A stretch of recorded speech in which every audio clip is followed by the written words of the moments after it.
was. Here we go. Into all right. It is official. It took us a minute or two, but we are live. Here we go. Every Monday night at 7 p.m. Central on the Help a Teacher Facebook page. And this is a big one, man. We have one of my favorite people on the planet on the show tonight. And even more than that, man, check this out. Through the generosity of the Craig Newmark philanthropies, what a generous guy, man. Here's what I love. Deep down inside, everybody loves teachers, and everybody has a great story about teachers that they had. And over at Craig Newmark Philanthropies, it's the same thing. Like they're so supportive, and their generosity is just amazing. And so here's what they did, man. They made a financial donation to Help a Teacher Facebook page, and tonight we are giving away 3 gift cards. Get this, Amazon or Target, it's up to you, and for $100. Can you believe it?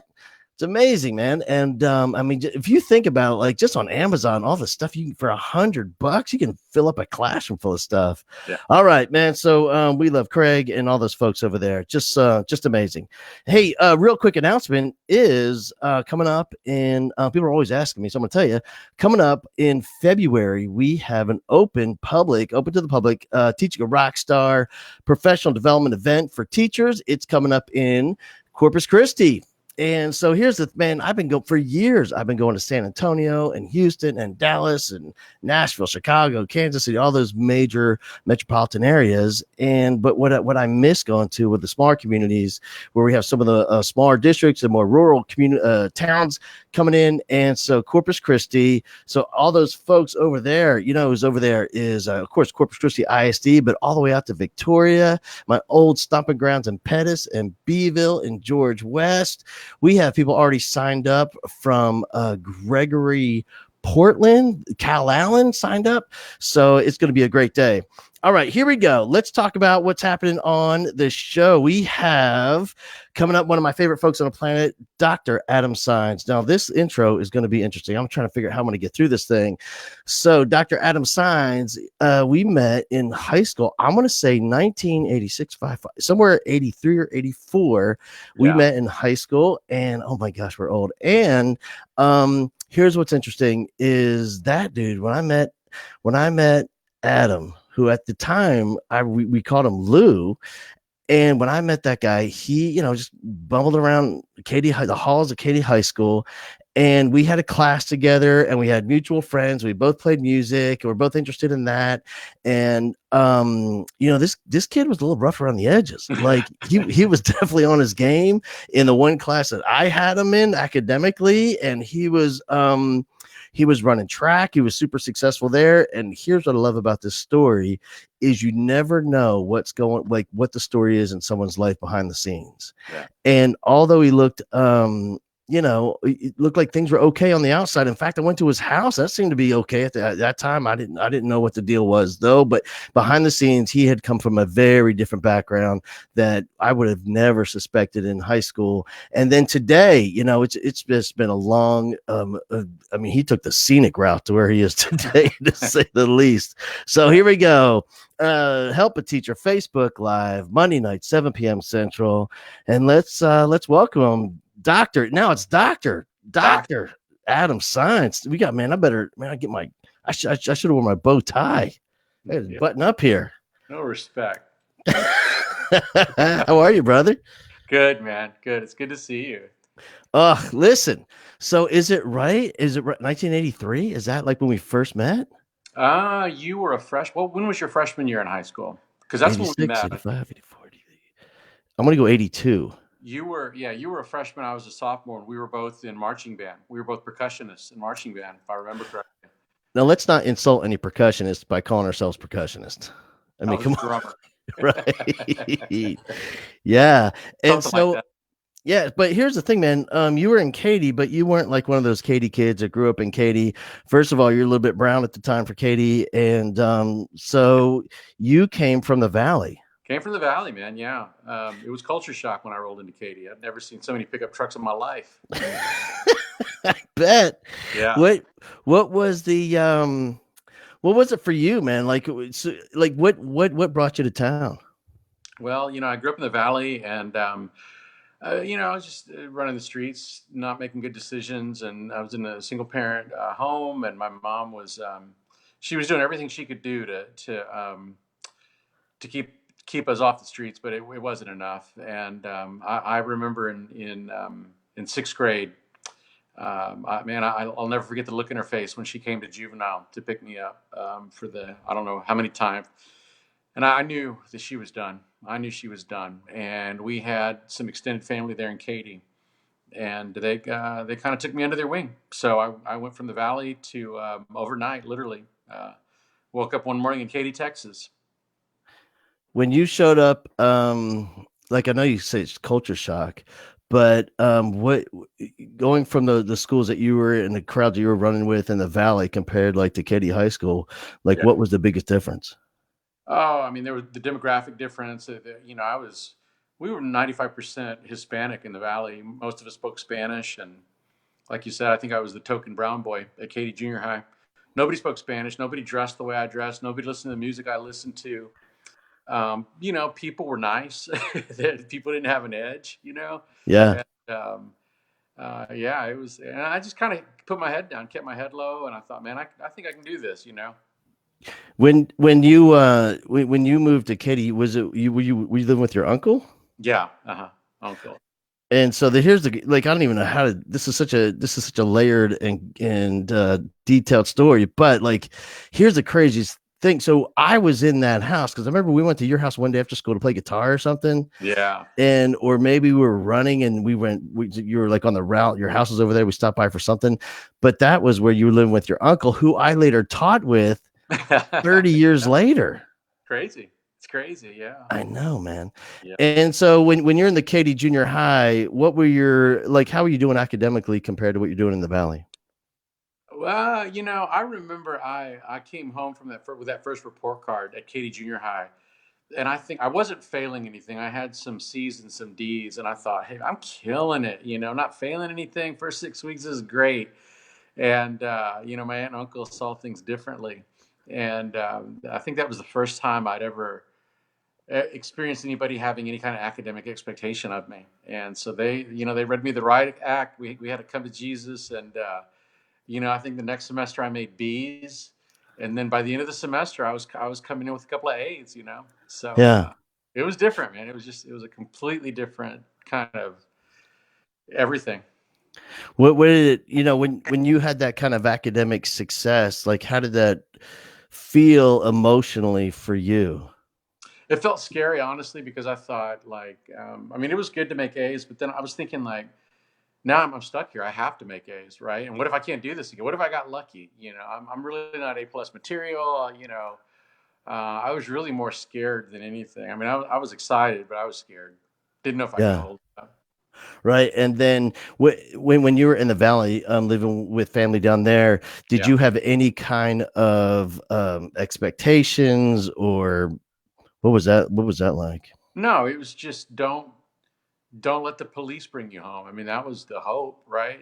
Just don't shoot anybody, don't get arrested, don't burn anything down, and then everything will be okay, right? And school was it was an afterthought. It Don't was burn crazy. it.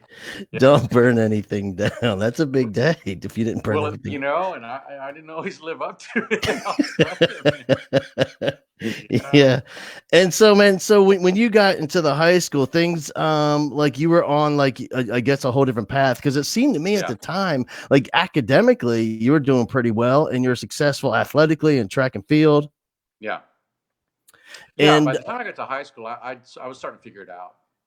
yeah, but you still here's what's interesting to me, like because like you have a whole now like you're like 2 years removed from the Valley. You got a whole different dress, you got a whole different style, like a vernacular. You've got all and like do you feel like you're playing along, like you're playing a role, like a character in a movie or something?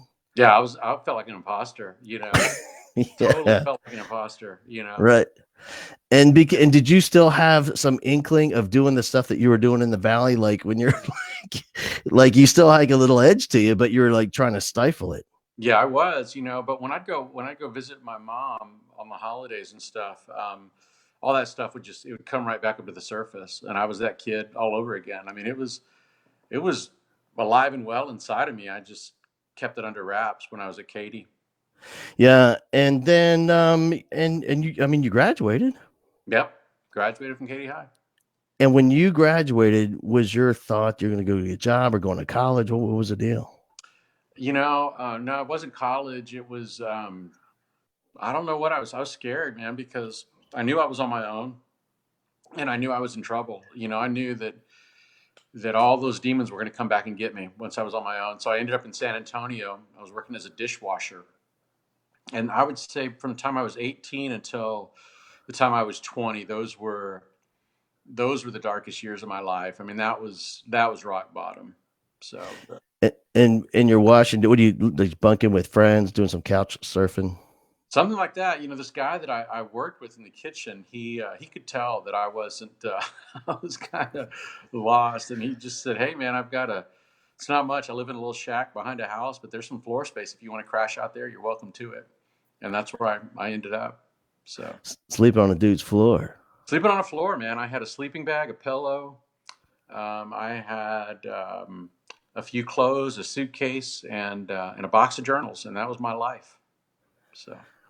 And what? So you're not going to college, even though you're doing well academically at Katy, which a pretty good school at the time. Rigorous, and it was preparing kids for college. And a lot of kids. I mean, most of my friends all went to college, where they went Yeah, to Blinn and did something. And right. you're washing dishes, you're sleeping on the floor 2 years. Was there like a rock bottom, or did you like what turned it around? What turned it around was one morning. I remember I got home from work. It was about 3 a.m. I closed the restaurant, and I was depressed. I mean, I wasn't suicidal at that point, but I remember thinking, like, "Are you kidding me, man? I'm 19 years old, and I've got another 60 years of this life to put up with. What's the point?" And I remember coming home one morning. It was 3 a.m. and I was depressed, and I thought, I just need to write. I need to get some thoughts out, in my journal, right? Because I had learned that between the covers of a journal was the only safe place in my world. That was the only place I could express my feelings without fear. So I went to get my journal out that morning and do some writing, and I saw some paper in my journal box. I didn't know what it was. Pulled them out. I was blown away. It was letters that had been written to me by two of my teachers my senior year at Katy High School. My English teacher Joella Exley and my creative writing teacher Polly McRoberts. And basically, they said, which I still have those letters now. Basically, they said, "We loved having you in class. You're an amazing young man, and we expect great things from you." And I don't know what it was, man, but those words, they just haunted me because I was thinking, like, I know who I am. I'm a 19-year-old punk. I'm using drugs again. I'm depressed. I'm having panic attacks. I'm not sleeping well. I've got no money. I've got no family. I've got no education. I've got no hope. I've got no future. I've got nothing, right? But here were these two women that, because of who they were and the way they lived their life in front of us as human, not even as educators, but as human beings, I knew they wouldn't have written those words if they didn't absolutely believe it. They weren't blowing smoke. And so I knew it was a crossroads. Either they were right about me or I was. And I just spent months and months of soul searching, and finally decided I'm gonna create a test that I know I'll fail. And once I fail this test and I can go on and live my miserable life, here's the test. I'm going to try to get into college. No idea how you do that. Neither of my parents went to college. I got no money. I'm not smart enough. I'm not college material. I'll never make it. But once I fail at that task, that's the proof that I need. Yeah. And long story short, I took a bus up to the University of Texas San Antonio. My first experience on a college campus was a panic attack. You don't belong here. You're not college material. You've made a mistake. But I got in, and I took one course that fall, an English class, and I passed it. And then I took another one that spring, and I passed it. And then it just kept going a little bit at a time, a little bit at a time. And then just before I turned 27, I got my undergrad in English. So that was it. It was that one night that I came home and just I was ready to be done. And I had a couple of teachers that spoke life to me through their writing. So Man, that is, you know what? I think there's so much I love about it, but one of the, I think it's built on the foundation of, like you said, like they lived their lives so authentically in yeah, front of their students. And I yep, also had Miss McRoberts, and it's true. Like, teaching wasn't it was more, it was for their profession, but it just wasn't what they do. It was who they yeah, are as absolutely, people. yeah, And, they weren't faking it at all. Like, this is the no, real them each and every day yeah, in, and bringing all of who they are to class every day in front of their absolutely. kids. Yeah, those letters wouldn't have had the impact had they not lived the lives to earn the platform in my heart, But they were the real deal. They were the real deal, And the thing about I hear secondary teachers often say feel hopeless, like, hey man, by the time they get to me, like they are who they are. There's nothing I can do. We just want to try to get them out of high school. I'll tell you what, man, those teachers gave me those letters. It was the last day of class, my senior year in high school, as I was walking out. They said, here, read this when you get a chance. And wasn't even, I just threw it in my backpack, wasn't even thinking, And then like a year later, I finally read them and they were game changers for me.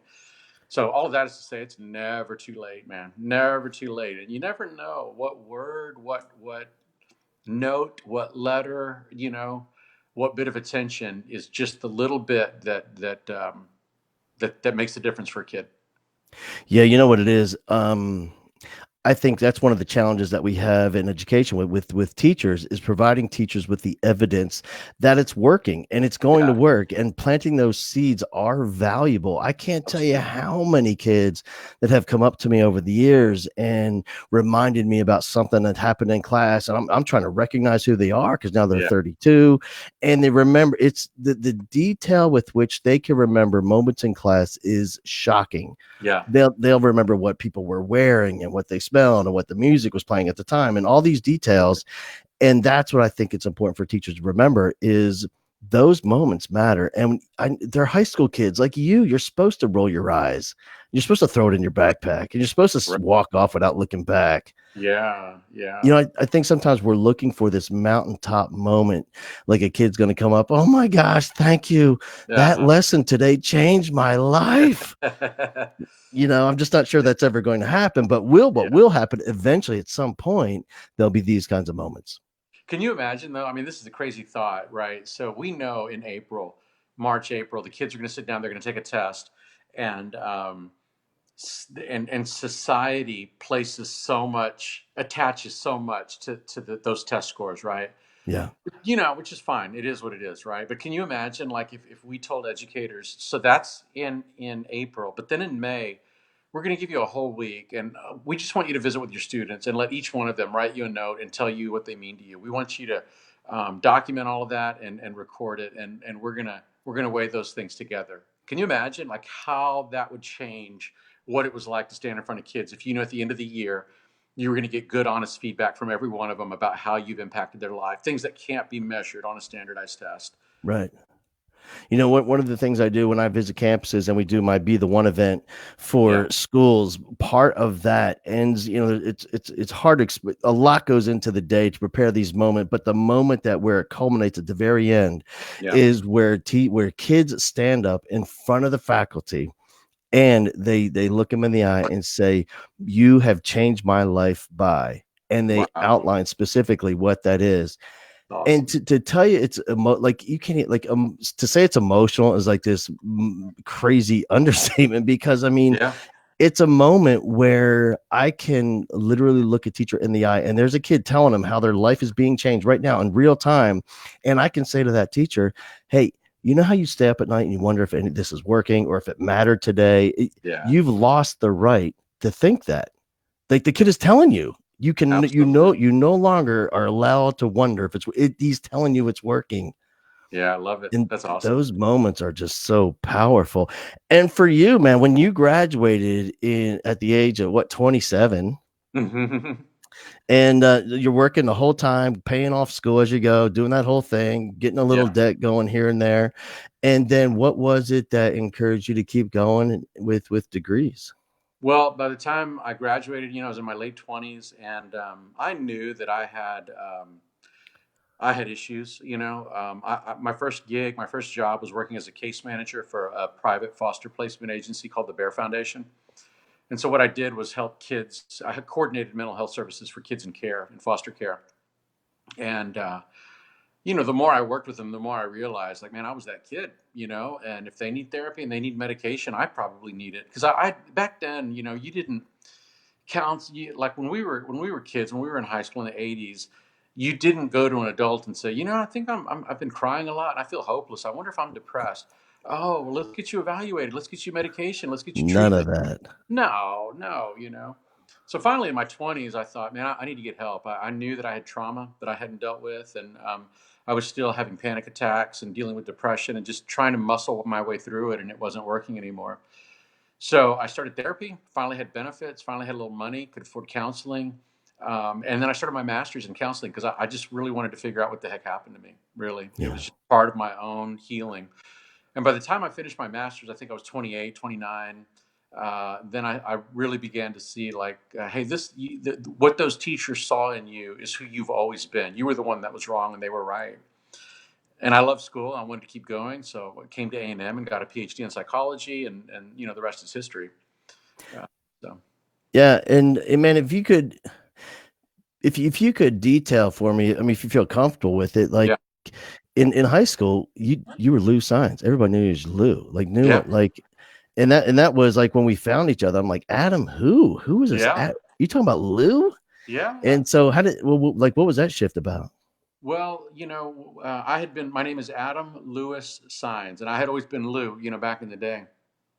And when I was in my 20s, man, I was just done being Lou. I just had so many, as weird as it sounds, I had so many negative connotations with that name. And it took me straight back to my childhood. It took me straight back to all the bad choices I made and all the pain I experienced. And then as I started to realize that, no, no, no, no, you're not that kid deep down inside. You're who those women saw in you. It was just like a trick that I said, man, I'm going to go by my first name. I'm going to be Adam now. Maybe Adam can live a different life. Maybe Adam can be this person that those women saw in him so many years ago. So I started being Adam, and just started going. I introduced myself as Adam, and it was sort of like the new me. Yeah. Yeah, And I think what you realized at some point along that journey is if you had these stories about these two powerful teachers in your life, yeah, probably other people had stories as well. And I absolutely. think that's what led to your first book.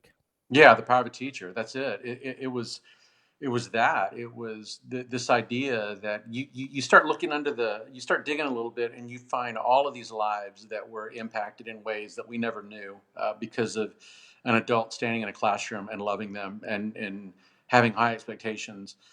So when I wrote The Power of a Teacher, I shared my story and said, listen, my life is living proof, teacher, that what you do matters. You literally are shaping the future, and my life is living proof.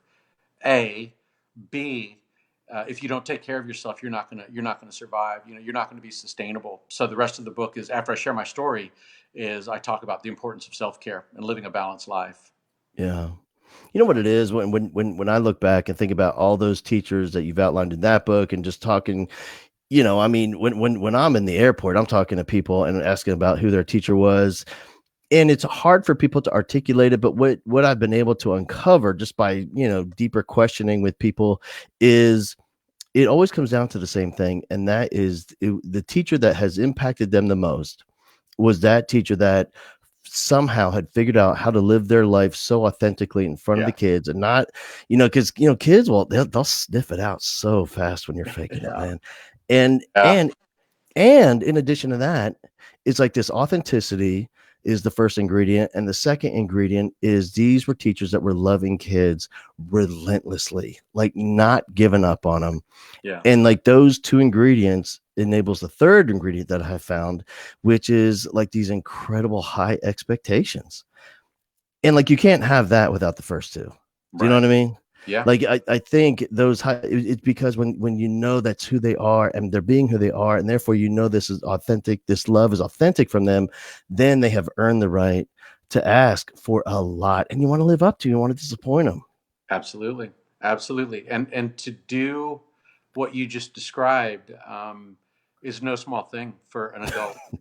Oh You man, know, yeah. it's And so I think huge. that and this is my bias as a psychologist, but I think that to do that, there's a ton of inner work that we as adults have to do to be able to be that person. to be authentic and to love relentlessly and to have high expectations. We have to clean our own house of our own blind spots and fears and insecurities, and always be looking deeper and deeper and deeper into what keeps us from being that kind of adult to kids. Yeah. I'll tell you what, the one thing that when you're great at a lot of things, but one of the things that you're really great at is one of the things that I am terrible at. And that is remembering that adults have stories too, man. Yeah. Like I'm really good with kids. Like I'm Yeah. awesome. I Yeah. can almost identify what the story might be just based on the inappropriate behavior and the anger and all that. And like, I know what's going on. I can tell you why Yeah. that's happening, and that's why I don't take it personally. I don't get mad. Like, cause I know I've done it so much. Have dealt Yeah. with so many kids. But when I'm in a classroom and I see just some challenges coming from the teacher side of the classroom, I am the worst when it comes to remembering that adult has a story too. Yeah, absolutely, absolutely. And my thinking shifted. Like I started working in schools as a psychologist in around 2000. My first gig was with Bryan ISD, and I was very child focused. A lot of therapy, a lot of testing, assessment, things like that. And then what I realized is I would give teachers recommendations about interventions and things to do to be successful with students. And as I looked up, I started seeing that more and more adults were feeling overwhelmed themselves. And then meanwhile, as I started my private practice in my clinic working with kids, I began to realize that it didn't do me any good to spend an hour with a child if they were going back into a family system that was overwhelmed and dysfunctional. So I would then start working with the adults. And my practice shifted so that my child therapy really became, first, let me tend to the adults and make sure they're okay and they've got systems in place to keep them healthy because they're the pillar. And then let me work with the child, right? Yeah. So I always say I think that the best tier one intervention for every kid is a healthy adult living out their calling with passion, with purpose, and with mindfulness. So I do tend to be very adult focused in my work with kids. I think, man, the closest I get really is now I've gotten to the point where, early in my career, people will come up to me at these conferences and my keynotes and all that stuff. And they say, well, I got this one kid. You tell me what I do with this one. Jeremiah comes up and I hear the story. And you know what? Like 10 years ago, I would tell him, so I give him an idea. But Yeah, now it's like, no, I don't know you. I don't know Jeremiah. Like, right. like maybe Exactly. if I could hang out in your classroom for about a week, maybe I could Yeah, come up with some ideas, but I don't know you. You might be the problem. I don't know Jeremiah. So yeah, now, I mean, which is completely true. yeah.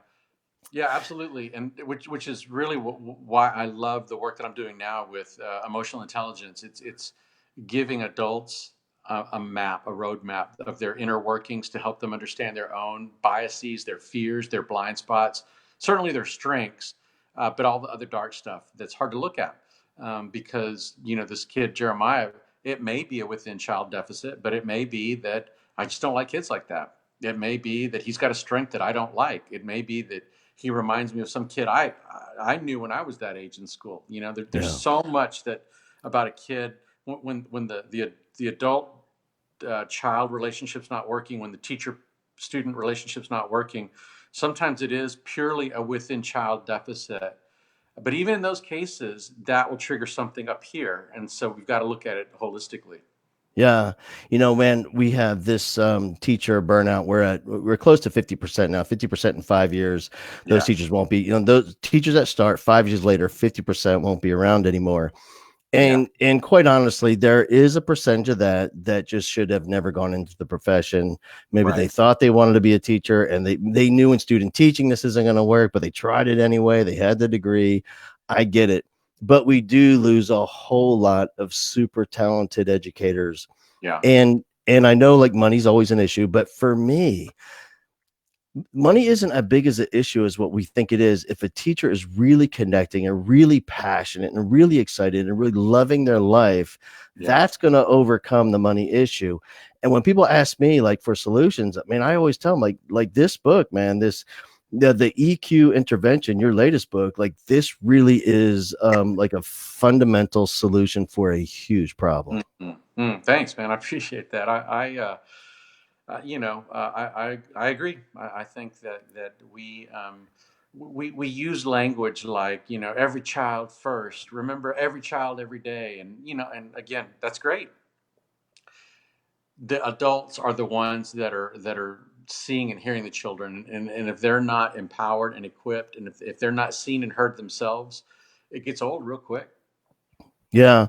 I have a friend of mine. He's a super successful principal. And he told me in confidence, he told me never to say this. And so I won't say his name, but I'm about to say it is, he said, listen, man, we do, when the news is here, because our school is amazing, he works in a really, really challenging, lower socioeconomic, just a challenging population, a lot of crime, a lot of poverty, a lot of drugs. I mean, just everything, every challenge you can imagine, they have it, and they do extraordinarily well. Wow. And they're asked to present everywhere, and people come visit from all over the country to see how they do what they do. And we were talking, and he says, you know what, when I'm in front of those cameras, I say kids first, but here's the truth. The truth is, it's our teacher family first, because Yeah. if we're not taking care of each other, if we're not approaching this community and our kids collectively, we're Yeah. going to burn out. Like, you can't, and he would tell me, like, you cannot do this job alone. You No. can't be all in it alone. It's too hard. So we take It care of is. our family first. It's kind of like a biblical approach to a marriage, where you take care of the marriage first, and then together you go and parent some kids. Yeah. That same thing for his school with his teachers, our family first, and collectively we can go and make a profound difference in the lives of our students. Yeah. Yeah. And sometimes it freaks parents out when they come into the clinic and, like, hey, Dr. Saenz, my kid's depressed. Can you work with them? And I say, yeah, sure. And then I'll start asking, well, how's the marriage? How are the finances? How are y'all peers relationship? How's everything going? Hey, listen, y'all need to take a vacation, man. Forget the kids. Just go, get out of town, and leave the kids with the grandparents or with your friends or whatever. But you guys need to go turn to each other and connect with each other and bond with each other. And that's the most important thing, right? Because once a parent feels done, then it doesn't matter what I interventions I give them. We want Yeah. the adults to be seen, heard, nurtured, loved, cared for, and then that just naturally overflows to the kids. I think you're right. I always say this thing, but I don't think people I don't think they internalize it enough when we're talking about, if the kid is going to be it, they have to see it. So I got to show it if I'm going to grow it in Yeah, that kid. good man. Yeah, Yeah. I mean, and so like we can talk about strategy and, the yeah. teaching stuff all day long, Oh yeah, yeah. but if they don't see it, there's no way they're going to be it. They have to No, see what it looks like. yeah, and I always say, like with social emotional learning, with emotional intelligence, you can't teach trig unless you know trig.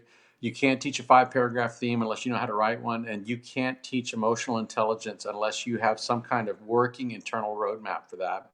So when we work with campuses, for our SEL curriculum, our professional development, it's a 2-day training. All of day one is SEL for the adult. What does the adult need to know about their personality style, about their stress, about how to manage it, about what emotions trigger them and how to regulate their own emotion, how to connect with each other, and how to know when they have good relationships with their peers, at a grade level and at a campus level. And then after you do all of that in day one, now you're ready to go to day two, and that's SEL for the student. And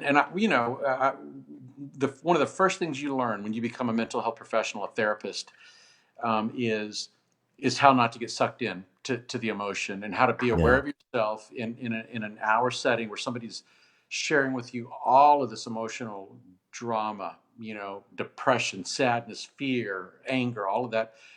How do you stay centered so that you don't jump into the deep end of the pool and get sucked down with them? And that's what I say to teachers. Like, you've got to make sure, if you've got children, students in your classroom that you want to reach, that are struggling emotionally, and you empathize with them and you resonate and you want to be a help. Make sure that you're centered. Make sure you've got your own flotation device on first. Make sure you've got a rope tied around your waist before you jump into the deep end. And that safety vest, or the flotation device and the rope is emotional intelligence. Yeah. I'm not sure. Um, I've never went through a training like that. And I got to tell you, brother, I've taught in some crazy, crazy, challenging, deeply challenging populations with Yeah. kids.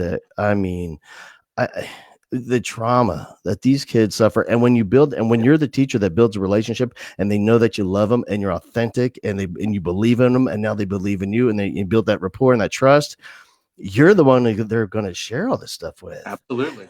And to walk around with this stuff, and just like in bed, laying awake at night, thinking Right. about that kid. Yeah. And you know what it is, man? It's like they rent it's like these kids rent these little apartment complexes. Like they have apartments in your head, and you can't evict them. They're in there Wow. forever, man. Yeah, that's crazy. And in so many other professions, they have some sort of a training or a circle or a therapy or services for nurses and police officers and firemen and EMT and all the stuff that they witness and what they see and experience. But teachers, there's nothing like that. Yeah, that's true. And I tell teachers all the time, the goal of a good SEL training, it's not to make you a mental health professional, but I say, like, you don't have to be a thoracic surgeon to perform CPR on somebody, and CPR can save somebody's life. Yeah. And like that, you don't have to be a mental health, you don't have to be a psychologist to be helpful to a student. Just some basic SEL, some basic mental health first aid. It'll keep you healthy. It'll keep your emotions clean and flush, and keep you in the game. And then you can be a good, a secure base for those kids that need you. When I was working with students and doing a mentoring program, we were all seniors. We go to the elementary schools and do some mentoring. I have a little buddy they'd see once a week, and that we would do this training type thing for 6 weeks before we go. But Yeah. what the whole point of the training was to help them understand you're not here to fix anybody's problems. You're 17. You got your own problems. Yeah. You're there to listen and love them through it. That's it. And just getting those third graders and fourth graders just to talk and open up to somebody who's not leaving. We're coming back every week, no matter what you do, how you behave, what you said, we're coming back. Yeah. Just that alone helped so many children. Oh, I have no doubt about that. It's amazing. It's amazing. Man, with your book, this latest one, the EQ intervention, Yeah. when was it just an overwhelming amount of challenges you saw through teachers, or was there something specific that happened? You thought, all right, man, I need to write a book about this. What happened was our clinic, my outpatient clinic, we have 25 clinicians, right? And that's a pretty big clinic, right? And every day, like, in fact, I looked at the voicemail today at the phone for the clinic, and there were 24 messages, right? And that's 24 families that are saying, "Can you help my kid?" And we're going to say, "Nope, we're full," right? And honestly, we could double our staff, and we'd be good for 6 months. And then at double, we'd get to capacity. So what's changing in society is that it used to be that my office was the front line of mental health intervention, right? An Yeah. outpatient, or an inpatient clinic, right?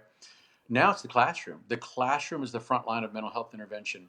So we started asking ourselves as clinicians, so that my colleagues in my clinic, and then my colleagues at A&M and the College of Education, what can we do? How can we empower educators? And SEL was the answer. Like, man, if we could focus our efforts on empowering teachers, seeing them, hearing them, loving them, affirming them, and giving them some real life strategies to understand themselves and to regulate themselves, then they can have deeper empathy and connect better with the students that they're serving.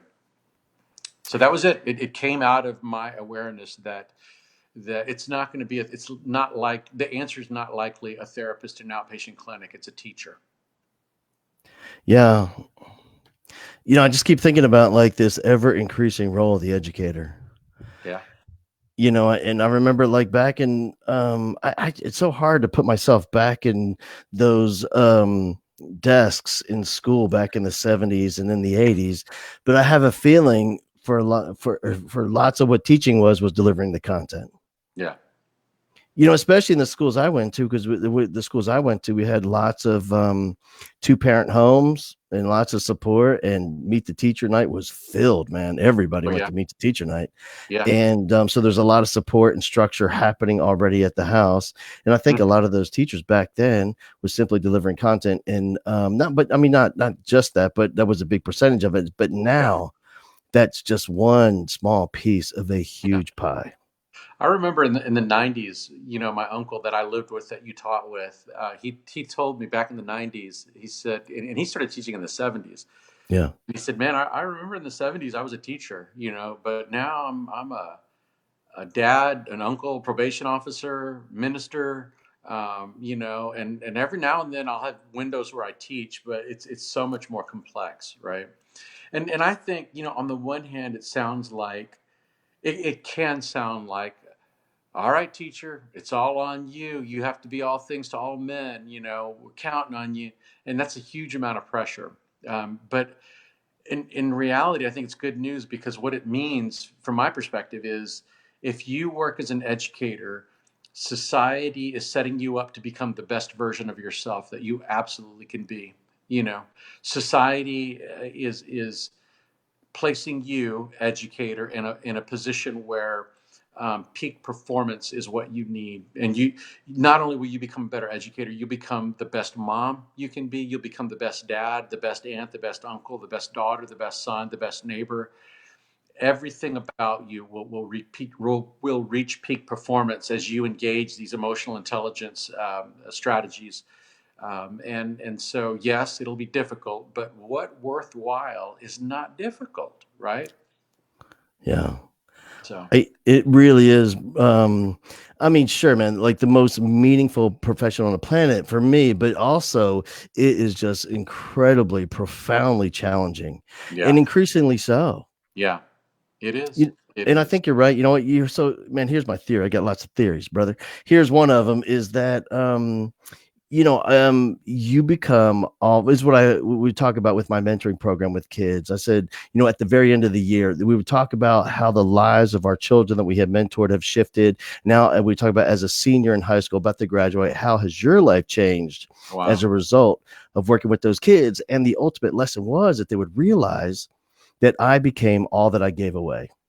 Like the Wow. reason I am more confident in my Yeah. life now is because I instilled so much confidence in that kid. And that's like the ultimate goal for me. So my theory is with teachers, the reason we find the most incredible people on the planet standing at the front of our classrooms in front of the leaders of tomorrow in their classrooms today is because they have become all that they've given to these kids Yeah. over the course of their career. That's beautiful. Absolutely. Absolutely. Yeah. Yeah. Listen, man, I appreciate it, brother. Let me, okay, is it cool if I Yeah. hold up your book? Check Yeah. this out, man. If anybody, if you There it guys is. want to do a book study, this is the one. Like, if you really want to dig down deep and learn. And all right, let me tell you the truth, man. I thought, oh my, like I flipped through it and I thought, oh, good Lord, there's a chart. Oh, there's a graph. This is gonna No, not a suck. graph. And then I remembered that dude's a scientist, man. That's not cool. But then I started reading it, and then I remember it, and it was just. And here's what I love about it. Now that because I know you, I can read it in your voice, and Wow. like I can Yeah, hear you tell it reading the book to me. Do you know what I mean? that's cool, And man. which is really cool, and it's funny Yeah. and it's light. And at the end of every chapter, which my favorite thing is the chapter 2, Down and Dirty, Down right and dirty. there, And you can read where the whole if book in 15 minutes. the Down and Dirty, and there's a Cliff Notes version at the end, and there's funny and it's beautiful and there's enlightening stuff and great stories. And man, I can't appreciate you enough. And here's the thing, I really hope we can get that book in the hands of lots of our not just older teachers, everyone needs it, but those teachers just starting out, because I am fascinated to see what we can do for those teachers that wash out that really shouldn't wash out.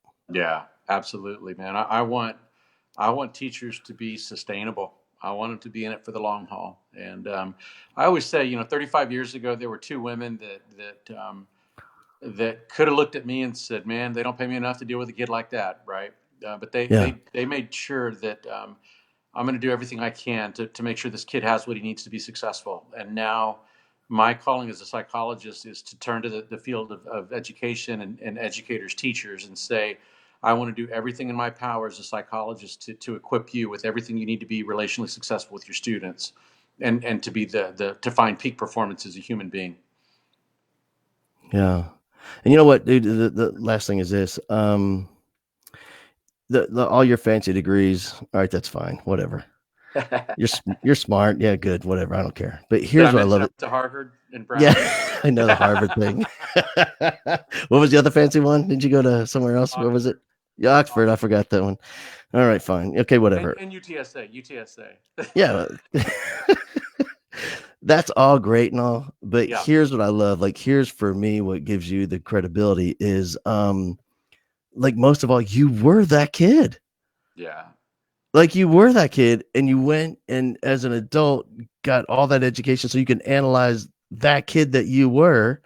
So you totally identify with these kids that are coming in with all these challenges, and then you work with teachers and kids and teaching and learning. And I mean, it is your Harvard and your Oxford stuff is fancy schmancy for sure, but the real credibility lies in your life that you've lived. Yeah, and I would add to that, adopting a child with special needs even added Yeah. a deeper layer for me. As I experienced as a child, I experienced trauma as a provider, a healthcare provider, and then I experienced it as a dad. My wife and I raising our daughter Maya, who we adopted when she was 10, who just had an absolutely horrific childhood. And we saw I've seen challenging behavior and emotional trauma from just about every angle you can see it. Yeah. Gives me all the more respect and love for education. Yeah. Hey man, I really appreciate it, dude. I'm so proud of who you become and all that you've created it for teachers. And Mm. I want to say achievement, but I don't know, man. So much more than that. Oh, Just yeah. all the life that you have lived is just amazing to see. Yeah. Well, thank you, brother. I appreciate that, and I think you and I are both very fortunate to be talking to each other tonight, man, and to be in the field that we're in, and Yeah. we've got a lot to be grateful for. Can you? I mean, just thinking back to 1984, whatever that was, sitting in sociology class next to you, and I'm not. I mean, I was cheating off you, of course, but to think that, I mean, we're sitting. I mean, that what we chose to do with our lives, it's just Yeah. amazing. Just Yeah. it's like the last two people in the whole school. I know. I know. I remember the sociology course we took. Our teacher was uh, Jamie Woolman, Hmm. uh, and her husband was Ray Woolman. There's a school named after them now. And I remember one of her assignments, we were talking about cultural norms. And one of her assignments was to go home and violate a I family norm. swear to God, I was just thinking about this. Yeah. And Yeah, what you did was you showed up to the dinner table without a shirt for dinner. right. Totally triggered your mom. I was grabbing food with my bare hands, and they're just shot. They couldn't even say anything, just staring at me. Yeah, that's awesome. Yeah, Oh, little did our teacher know that this might have set you on a whole the path that you were on in the valley. You could have oh gone off the God. deep end. Yeah. I probably went home and smoked a joint that night. Right. Hey, let's before we hang up, man, let's announce some winners. Check this out. So these are three winners, and the Craig Newmark Philanthropies had generously donated money, and so $100 gift card. How cool is this? And if it were me, I would take part of that and buy the buy a book. And so here it is. So I'm going to announce the winners. The first winner, and I'm going to pronounce your name wrong, so let's just get that over. So Sharon Mark Whitaker, congratulations, Sharon. And okay, this is Texas. This is going to be either Jamie or Jaime. You don't know, but the next one, either I'm going to go Jamie or Jaime. Nikki Sampson, probably Jamie, and Roxana McCommon. Sharon, Jamie, and Roxana, $100 gift cards, and they're gonna connect with you guys And later to make that check happen. this out. For the winners, email me, adam@adamsigns.com, and I'll send you a free book. I'll sign it and send you a free book. Pretty cool. What a big night. Yeah, for sure. Email me and I'll hook you up. Adam@adamsigns.com. Yes, sir. All right, man. Thank you so much. I'm gonna hang up on you. Cool. Appreciate you, brother. Take care. Take care, man. Bye bye.